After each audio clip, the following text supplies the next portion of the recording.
Hi, good morning. Have a wonderful and fruitful day. Let us thank the Lord, for He is good and His love endures forever. Let me share to you today the words of wisdom.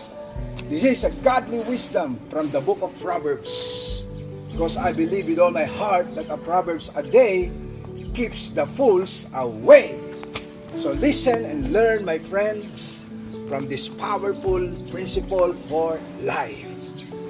Let me share to you the word of wisdom today from Proverbs chapter 9, verse 11. 9:11.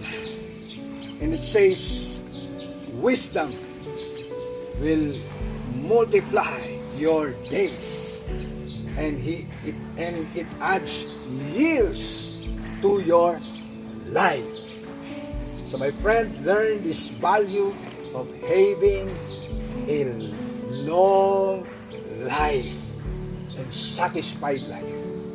And that is God's will for everyone. So remember, how can we achieve or attain long life?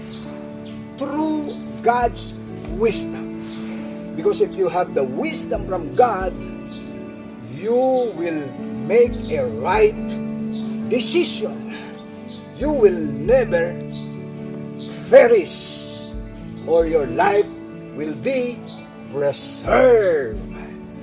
So my friend, not just add years to your life, but I challenge you to add life to your years through our relationship with the Lord. Having an intimate relationship with God will preserve your life, like the men and women in the old, the godly men. So remember how they live in the Bible.